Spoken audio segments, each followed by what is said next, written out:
ಪ್ರಪಂಚ ಎಲ್ಲ ಭಯಂಕರವಾದ ಭಯನಲ್ಲಿ ಜೀವಿಸ್ತಾ ಇದ್ದಾರೆ. ಯಾಕಂದ್ರೆ ಈ ಇರಾನ್ ಇಸ್ರಾಯೇಲ್ ಈ ಯುದ್ಧವು ಇದು ಎಲ್ಲಿಗೆ ದಾರಿ ತೆಗಿತೈತಪ್ಪ ಅಂತ ಹೇಳಿದ್ರೆ ಇದು ಥರ್ಡ್ ವರ್ಲ್ಡ್ ವಾರ್ಗೆ ದಾರಿ ತೆಗಿಬಹುದು. ಇದು ಭಯಂಕರವಾದ ಪರಿಸ್ಥಿತಿ ಪ್ರಪಂಚಕ್ಕೆ ಎದುರಾಗತ್ತೆ. ಪ್ರಜೆಗಳು ಭಯದಲ್ಲಿ ಜೀವಿಸ್ತಿದಾರ. ಫುಡ್ ಕ್ರೈಸಿಸ್ ಬರಕತ್ತವ, ಗ್ಯಾಸ್ ಕ್ರೈಸಿಸ್ ಬರಕತ್ತವ, ಫೈನಾನ್ಷಿಯಲ್ ಕ್ರೈಸಿಸ್ ಬರಕತ್ತವ. ಜಾಬ್ಸ್ಗಳು ಕೂಡ ಜಾಬ್ಸ್ ಇಲ್ದಂಗೆ ಪ್ರಜೆಗಳು ಆಪತ್ತಿನಲ್ಲಿ ಬೀಳುವಂತ ಸಿಚುವೇಶನ್ ಪ್ರಪಂಚ ಎದುರಿಸ್ತಾ ಇದೆ. ಇಂಥ ಒಂದು ಭಯಂಕರವಾದ ಪರಿಸ್ಥಿತಿನಲ್ಲಿ ಈ ಇರಾನ್ ಏನ್ ಮಾಡಕತ್ತಪ್ಪ ಅಂದ್ರೆ ಹೆಂಗಾದ್ರೂ ಮಾಡಿ ನಾವು ಇಸ್ರಾಯೇಲ್ನ ನಾವು ನಾಶನ ಮಾಡಬೇಕು, ಇಸ್ರಾಯೇಲ್ ನಾವು ಬಿಡಬಾರ್ದು, ಈ ಒಂದು ಜನಾಂಗನೇ ಯೂದ್ರ ಜನಾಂಗನೇ ಇರಬಾರ್ದು, ಇವ್ರನ್ನ ಸರ್ವನಾಶನ ಮಾಡ್ಬೇಕಂತೇಳಿ ಇವರೊಂದು ಟಾರ್ಗೆಟ್ ಇಟ್ಕೊಂಡು ಅವರು ಯುದ್ಧ ಮಾಡ್ತಿದಾರೆ. ನೋಡ್ರಿ, ಇಸ್ರಾಯೇಲ್ ಪ್ರಜೆಗಳು ದೇವರು ಆಶೀರ್ವಾದ ಮಾಡಿರುವಂತ ಪ್ರಜೆಗಳು.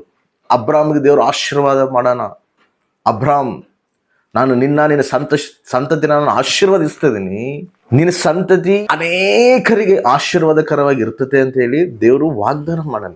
ಇಸ್ರಾಯೇಲ್ ಪ್ರಜೆಗಳನ್ನ ಯೂದರ್ನ ನಾಶನ ಮಾಡ್ಬೇಕಂತೇಳಿ ಇದೇ ಆಮಾನು, ಬೈಬಲ್ನಲ್ಲಿ ಆಮಾನು ಅನ್ನೋ ವ್ಯಕ್ತಿ ಈ ಯೂದಾ ಪ್ರಜೆಗಳನ್ನೇ ನಾಶನ ಮಾಡ್ಬೇಕಂತೇಳಿ ಅವನು ಟಾರ್ಗೆಟ್ ಮಾಡ್ದ. ಎಷ್ಟೋ ಪ್ಲಾನ್ ಮಾಡ್ದ.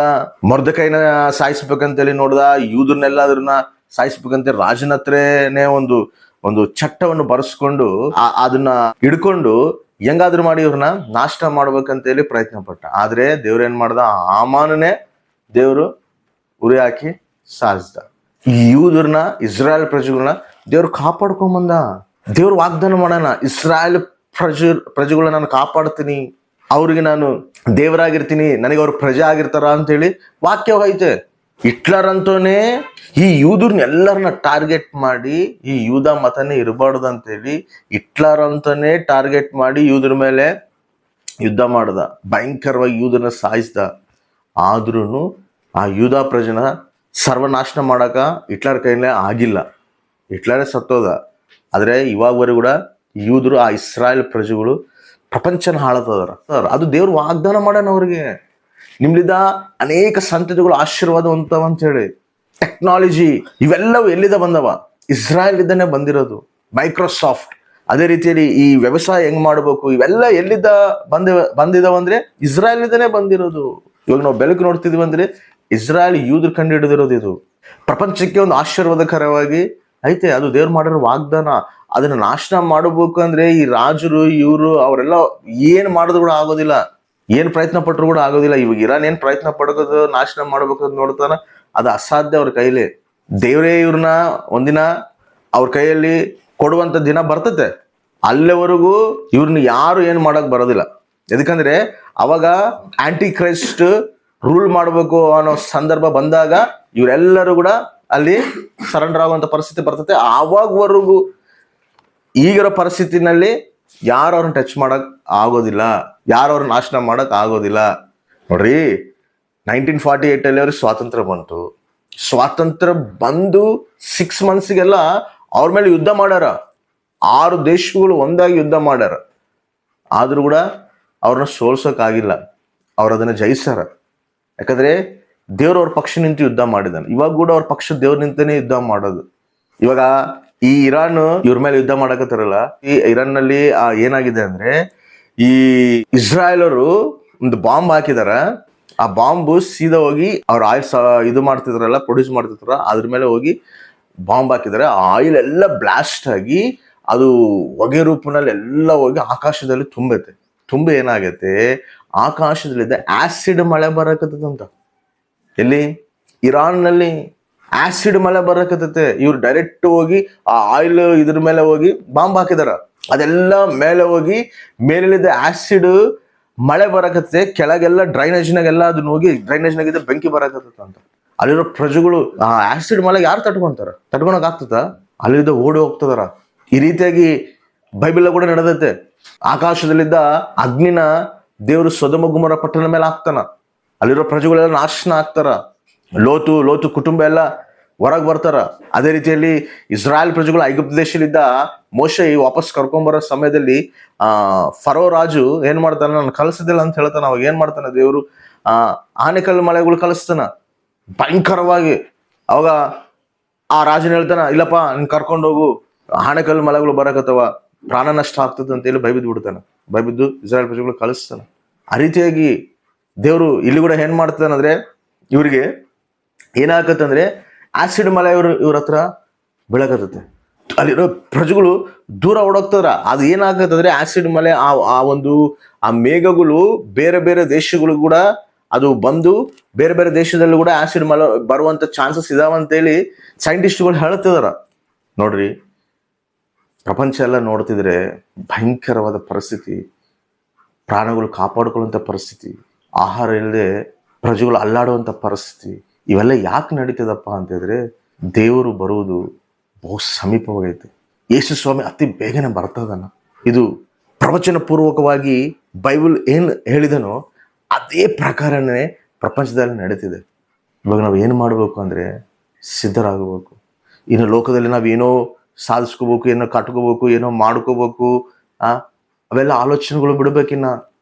ಪೌಲ್ ಹೇಳ್ತಾನ, ತಿಮೋತಿ ದೈವ ಭಕ್ತಿ ವಿಷಯದಲ್ಲಿ ಸಾಧನೆ ಮಾಡು. ಇವಾಗ ನಾವೇನು ಮಾಡಬೇಕು ಅಂತ ಹೇಳಿದ್ರೆ ದೈವ ಭಕ್ತಿ ವಿಷಯದಲ್ಲಿ ನಾವು ಸಾಧನೆ ಮಾಡಬೇಕು. ಇವಾಗ ನಮ್ಮ ಆತ್ಮೀಯ ಜೀವಿತದಲ್ಲಿ ನಾವು ಕಾಪಾಡ್ಕೋಬೇಕು, ನಮ್ಮ ಮಕ್ಕಳನ್ನ ಆತ್ಮೀಯ ಜೀವಿತದಲ್ಲಿ ನಾವು ಬೆಳೆಸ್ಬೇಕು, ಕುಟುಂಬನ ಆತ್ಮೀಯ ಜೀವಿತದಲ್ಲಿ ಬೆಳೆಸಬೇಕು. ದೇವ್ರು ಬರ್ತಿದಾನ, ನಾವು ಸಿದ್ಧರಾಗಬೇಕು, ನಾವು ಎತ್ತಲ್ಪಡಬೇಕು. ಇನ್ನು ಲೋಕಾನುಸಾರವಾಗಿ ಆ ಲೋಕ ವ್ಯವಹಾರಗಳಲ್ಲಿ ನಾವು ಜೀವಿಸ್ತಾ ಇದೀವಿ ಅಂದ್ರೆ, ನಾನು ಕಳ್ಳನ ಬಂದಂಗೆ ಬರ್ತೀನಿ ಅಂತ ಹೇಳ್ತಾನ. ನಮ್ಮ ಪರಿಸ್ಥಿತಿ ಏನು? ಇಷ್ಟೆಲ್ಲ ಜೀವಿಸಿ, ಇಷ್ಟೆಲ್ಲ ಪ್ರಾರ್ಥನೆಗಿದ್ದು, ಇಷ್ಟೆಲ್ಲ ಪ್ರಯರ್ಗೆ ಹೋಗಿ, ಚರ್ಚ್ಗಳಿಗೆ ಹೋಗಿ ವರ್ಷಿಪ್ ಮಾಡಿ ಎಲ್ಲ ಬಂದು ದೇವ್ರು ಬಂದ ಮೇಲೆ ಎತ್ತಲ್ಪಟ್ಟಿಲ್ಲ ಅಂದ್ರೆ ಪರಿಸ್ಥಿತಿ ಏನು? ಇವಾಗ ಇಷ್ಟು ಸ್ವಲ್ಪ ಆಗ್ತಿದ್ದಾನೆ, ತಟ್ಕನಕ್ ಆಗೋದು ಪ್ರಜೆಗಳಿಗೆ. ಆ ಶ್ರಮ ಕಾಲಗಳಲ್ಲಿ ಭಯಂಕರವಾದ ಪರಿಸ್ಥಿತಿ ಇರ್ತತೆ. ಅವಾಗೆಲ್ಲಿ ತಟ್ಕನಕ್ ಆಗ್ತದೆ ಪ್ರಜೆಗಳು? ಆಗ್ತವಾ? ಆಗೋದಿಲ್ಲ. ಅದು ಭಯಂಕರವಾದ ಶ್ರಮ ಕಾಲ ಅಂತ ಹೇಳಿ ವಾಕ್ಯ ಐತದು. ಇವಾಗೇ ತಟ್ಕನಕ್ ಆಗ್ತಿಲ್ಲ, ಪ್ರಜೆಗಳು ಅಲ್ಲಾಡ್ ಹೋಗ್ತದಾರ. ಒಂದ್ ಸ್ವಲ್ಪ ಗ್ಯಾಸ್ ಬರ್ತಿಲ್ಲ ಅಂದ್ರೇನೆ ಪ್ರಜೆಗಳು ಭಯಭ್ರಾಂತರಾಗ್ತದಾರ. ಇನ್ನ ಬರೋ ದಿನಗಳಲ್ಲಿ ಕರುಗಳು ಬರ್ತದೆ, ಭಯಂಕರವಾದ ಫುಡ್ ಕ್ರೈಸಿಸ್ ಬರ್ತದೆ, ಡಿಸೀಸಸ್ ಬರ್ತಾವ, ರೋಗಗಳು ಬರ್ತಾವ, ಇವೆಲ್ಲ ಎದುರಾಗ್ತಾವ. ಅವ್ ಪರಿಸ್ಥಿತಿ ಹೆಂಗಿರ್ತದೆ? ಒಂದು ಫುಡ್ ಬೇಕಂದ್ರೆ ಕೂಡ ಮುದ್ರೆ ಹಾಕ್ಸ್ಬೇಕಂತ ಹೇಳ್ತಾರ. ಹಾಕ್ಸಿಲ್ಲ ಅಂದ್ರೆ ಒಂದು ರೇಷನ್ ಕೂಡ ಕೊಡೋದಿಲ್ಲ. ಹಾಕಿಸಿದ್ರೆ ರೇಷನ್ ಕೊಡ್ತಾರ ಅವರು, ಹಾಕ್ಸಿಲ್ಲ ಅಂತ ಹೇಳಿದ್ರೆ ರೇಷನ್ ಕೊಡೋದಿಲ್ಲ. ಏನ್ ಮಾಡ್ಬೇಕ ಪರಿಸ್ಥಿತಿ? ದೇವ್ರ ವಿಧೇಯರಾಗ್ಬೇಕಾ? ಇಲ್ಲ ಈ ಒಂದು ಶ್ರಮದಲ್ಲಿ, ಭಯಂಕರವಾದ ಶ್ರಮದಲ್ಲಿ ಎದುರಿಸ್ಬೇಕಾ? ಹೆಂಗಿರ್ತದೆ ಹೇಳ ಪರಿಸ್ಥಿತಿ? ಒಂದ್ಸಲ ಊಹೆ ಮಾಡ್ಕೋರಿ. ಊಟ ಇಲ್ಲ, ತಿಂಡಿ ಇಲ್ಲ. ಇವಾಗ ನಾವು ಸರಿ ಬಿಡು, ನಾವು ಧೈರ್ಯವಾಗಿದ್ದು ನಾವು ಎದುರಿಸಿ ಸರಿ ಬಿಡು, ನಾವು ಸತ್ರು ಸಾಯ್ಬೋದು ದೇವ್ರ ಸಲುವಾಗಿ ಅಂತ ಹೇಳಿ ಅನ್ಕೋಬೋದು. ಇವಾಗ ನೀವು ಅನ್ಕೋಬೋದು. ಆ ಟೈಮಲ್ಲಿ ಮಕ್ಳು ಇರ್ತಾರ, ಮನೆ ಮಕ್ಳು ಇರ್ತಾರ, ಹೊಟ್ಟೆ ಸುಲಿದ ಅಳ್ತಿರ್ತಾರ. ಮಕ್ಕಳು ಹಸುನ ನೋಡಿ ಸುಮ್ಮನೆ ಇರೋಕ್ಕಾಗ್ತದ? ಅವಾಗ ಹೆಂಗಿರ್ತೇಳಿ ಪರಿಸ್ಥಿತಿ? ಮುದ್ರೆ ಹಾಕ್ಸ್ಕೊಂಡ್ರೇನೋ ಜೀವಗಲದಲ್ಲಿ ಹೆಸರು ತೆಗೆಲ್ಪಡ್ತತೆ. ಹಾಕ್ಸಿಲ್ಲ ಅಂದ್ರೆ ಮಕ್ಕಳು ಹೊಟ್ಟೆ ಸುಲಿದ್ದ, ಕುಟುಂಬ ಹೊಟ್ಟೆ ಸುಲಿದ್ದ ಅಲ್ಲಾಡ್ ಹೋಗ್ತದೆ. ಏನ್ ಮಾಡ್ಬೇಕು ಪರಿಸ್ಥಿತಿ? ಇವೆಲ್ಲ ಎದುರಿಸ್ಬೇಕಾಗ್ತದೆ. ಅದಕ್ಕೆ ನಾವು ಬಿಡಲ್ಪಡಬಾರ್ದು, ಎತ್ತಲ್ಪಡುವಂಥ ಗುಂಪಿನಲ್ಲಿ ನಾವು ಇರಬೇಕು. ಈ ಶ್ರಮ ದಿನಗಳಲ್ಲಿ ನಾನು ಇರಬಾರ್ದು, ಈ ಶ್ರಮದಲ್ಲಿ ನಾನು ಇರಬಾರ್ದು, ಈ ಮಹಾಶ್ರಮದಲ್ಲಿ ನಾನು ಇರಬಾರ್ದು, ನನ್ನ ಕುಟುಂಬ ಇರಬಾರ್ದು. ನಾವೆಲ್ಲರೂ ಎತ್ತಲ್ಪಡಬೇಕು. ಸ್ವಾಮಿ, ದೈವ ಭಕ್ತಿನಲ್ಲಿ ನಾನು ಸಾಧನೆ ಮಾಡಬೇಕು, ನಿನಗೆ ಇಷ್ಟಾನುಸಾರ ನಾನು ಜೀವಿಸ್ಬೇಕು, ನಿನಗೆ ಮಹಿಮಕರವಾಗಿ ನಾವು ಜೀವಿಸ್ಬೇಕು. ದೇವಾ, ನಮ್ಮನ್ನು ಸಿದ್ಧಪಡಿಸು. ನಮ್ಮಲ್ಲಿ ಏನಾದರೂ ಬಲಹೀನತೆಗಳಿದ್ರೆ ನಮ್ಮಿಂದ ದೂರಪಡಿಸಿ, ಪರಿಶುದ್ಧಾತ್ಮ ದೇವರೇ, ಪವಿತ್ರಾತ್ಮ ದೇವರೇ, ನಮ್ಮನ್ನು ಬಲಪಡಿಸು ಪ್ರಭುವ ಅಂತೇಳಿ ಪ್ರಾರ್ಥನೆ ಮಾಡಿ ಬಲವೊಂದು ಸಾಧನೆ ಮಾಡಿ ದೇವ್ರ ಸಲುವಾಗಿ ಎದುರು ನೋಡುವಂಥ ದಿನಗಳಿವು. ಇನ್ನ ಮಾಯ ಮುಚ್ಚಿ, ಇನ್ನ ಲೋಕ ವ್ಯವಹಾರಗಳು, ಲೋಕ ಅಂತೇಳಿ ಜೀವಿಸಿ ಅಂದ್ರೆ ಎಲ್ಲೋ ಯುದ್ಧ ನಡಕತೈತೆ ಅಂದ್ರೆ ಎಲ್ಲೋ ಯುದ್ಧ ನಡೀತಿಲ್ಲ. ಆ ಯುದ್ಧ ಎಫೆಕ್ಟ್ ಎಲ್ಲ ಬರಕತೈತೆ, ನಮ್ ದೇಶಕ್ಕೆಲ್ಲ ಬರಕತೈತೆ. ಅವಾಗ ನಮ್ಮ ದೇಶದಲ್ಲಿ ಇರೋ ಪ್ರಜೆಗಳು ಭಯಭ್ರಾಂತರಾಗ್ತದಾರ. ಹಾಸ್ಟೆಲ್ಸ್ ಎಲ್ಲ ಮುಚ್ತದಾರ, ಹೋಟೆಲ್ಸ್ ಎಲ್ಲ ಮುಚ್ತದಾರ. ಇನ್ನ ಬರೋಂಥ ದಿನಗಳು ಇನ್ನ ಏನೇನು ಬರ್ತಾವೋ. ಎದಕ್ ಮುಚ್ಚಬೇಕು? ಎಲ್ಲೋ ಯುದ್ಧ ಆದ್ರೆ ಇಲ್ಲೇ ಅದಕ್ಕೆ ಮುಚ್ಚಬೇಕು. ಗ್ಯಾಸ್ ಎಲ್ಲ ಸ್ಟಾಪ್ ಮಾಡ್ಯಾರ. ಇನ್ನು ಬರುವಂಥ ದಿನಗಳಲ್ಲಿ ಎಷ್ಟು ರೇಟ್ ಆಗ್ತದೋ ಗೊತ್ತಿಲ್ಲ. ಪಾಕಿಸ್ತಾನದಲ್ಲೇ ಇವಾಗ ಪೆಟ್ರೋಲ್ ರೇಟ್ ಎಷ್ಟೈತೆ ಅಂತ ಹೇಳಿದ್ರೆ 650 ರೂಪಾಯಿ ಲೀಟ್ರ್ ಒಂದು ಪೆಟ್ರೋಲ್ ರೇಟ್ ಐತಂತ. ಅದೇ ಇಲ್ಲಿ 650 ರೂಪಾಯಿ ಪೆಟ್ರೋಲ್ ರೇಟ್ ಒಂದು ಲೀಟ್ರ್ ಬಂದೈತಂದ್ರೆ ಪರಿಸ್ಥಿತಿ ಹೆಂಗಿರ್ತದೆ ಹೇಳ್ರಿ? ಫುಡ್ ಪರಿಸ್ಥಿತಿ ಹೆಂಗಿರ್ತದೆ ಹೇಳ್ರಿ? ಇವಕ್ಕೆಲ್ಲಕ್ಕೆ ನಾವು ಸಿದ್ಧರಾಗಬೇಕು. ದೈವ ಭಕ್ತಿನಲ್ಲಿ ಸಾಧನೆ ಮಾಡಬೇಕು. ದೇವ್ರ ಸಲುವಾಗಿ ನಾವು ಎದುರು ನೋಡಬೇಕು. ದೇವಾ, ಬಿಡಲ್ಪಡೋ ಗುಂಪಿನಲ್ಲಿ ನಾವು ಇರಬಾರ್ದು, ಎತ್ತಲ್ಪಡೋ ಗುಂಪಿನಲ್ಲಿ ಇರಬೇಕು. ದೇವಾ, ನಿನ್ನ ಸಾಕ್ಷಿಯಾಗಿ ನಾವು ಜೀವಿಸ್ತೀವಿ. ನಮ್ಮ ಆತ್ಮೀಯ ಜೀವಿತ ನಾವು ಕಾಪಾಡ್ಕೋಬೇಕು ಅಂತೇಳಿ ಭಯಭಕ್ತಿಗಳಿಗೆ, ಅದಕ್ಕೆ ಪೌಲ್ ಹೇಳ್ತಾನ, ನಿಮ್ಮ ಆತ್ಮೀಯ ಜೀವಿತ ಬಹು ನಡುಗುವವರಾಗಿ ಕಾಪಾಡಿಕೊಳ್ಳ್ರಿ. ನಿಮ್ಮ ವಿಶ್ವಾಸನ ಬಹು ನಡುಗುವವರಾಗಿ ಭಯಭ್ರಾಂತರಾಗಿ ಕಾಪಾಡಿಕೊಳ್ಳ್ರಿ. ನೀವು ಕೇಳಬೇಕು ದೇವ್ರನ್ನ, ದೇವ ಕ್ಷಮಿಸು ಪ್ರಭಾ, ಏನಾದರೂ ತಪ್ಪು ಮಾಡಿದರೆ, ತಪ್ಪು ಮಾರ್ಗದಲ್ಲಿ ನಾವು ಓದ್ತಿದ್ರೆ ನಮಗೆ ಕ್ಷಮಿಸು. ನಮ್ಮ ಹತ್ರ ಮಾತಾಡಿ ನಮ್ಮನ್ನು ಎಚ್ಚರಿಸ್ತದೆ. ಇವಾಗಿದ್ದಾದರೂ ನಾವು ಸಿದ್ಧರಾಗಬೇಕು ಪ್ರಭುವ. ನಿನಗೆ ಇಷ್ಟಾನುಸಾರ ನಾವು ಜೀವಿಸ್ತೀವಿ, ನಿನಗೆ ಮಹಿಮಕರವಾಗಿ ನಾವು ಜೀವಿಸ್ತೀವಿ, ನಿನ್ನ ವಾಕ್ಯ ವಿಧಾರಾಗಿ ನಾವು ನಡೀತೀವಿ ಪ್ರಭಾ. ನಾನು, ನನ್ನ ಕುಟುಂಬ, ಸುತ್ತಮುತ್ತವರು ಕೂಡ ದೇವರ ಒಂದು ಬರುವಿಕೆಗೆ ಸಿದ್ಧರಾಗಬೇಕು. ನಾವು ಸಿದ್ಧರಾಗಬೇಕು, ಅವ್ರನ್ನ ಕೂಡ ಸಿದ್ಧಪಡಿಸ್ಬೇಕು. ಆ ರೀತಿ ಜೀವಿಸುವಂಥವ್ರು ಆಗಿರ್ಬೇಕು. ಅದಕ್ಕಾಗಿ ಪ್ರಾರ್ಥನೆ ಮಾಡಿರಿ. ಇಸ್ರಾಯೇಲ್ ಬಗ್ಗೆ ಕೂಡ ಪ್ರಾರ್ಥನೆ ಮಾಡಿರಿ. ಇಸ್ರಾಯೇಲ್ ಬಗ್ಗೆ ಪ್ರಾರ್ಥನೆ ಮಾಡ್ರಿ ಅಂತೇಳಿ ವಾಕ್ಯ ಐತಿ. ಅವ್ರ ಸಲುವಾಗಿ ಕೂಡ ಪ್ರಾರ್ಥನೆ ಮಾಡಿರಿ. ಕುಟುಂಬಗಳ ಸಲುವಾಗಿ ಪ್ರಾರ್ಥನೆ ಮಾಡಿರಿ. ಸಂಘ ಸಲುವಾಗಿ ಪ್ರಾರ್ಥನೆ ಮಾಡಿರಿ. ಸೇವಕನ ಸಲುವಾಗಿ ಪ್ರಾರ್ಥನೆ ಮಾಡಿರಿ. ಪ್ರಾರ್ಥನೆಯಲ್ಲಿರ್ರಿ, ವಿಶ್ವಾಸನ ಹಿಡ್ಕೋರಿ. ದೇವರ ಆ ಬರುವಿಕೆಗೆ ಸಿದ್ಧರಾಗೋಣ. ಆಮೇಲೆ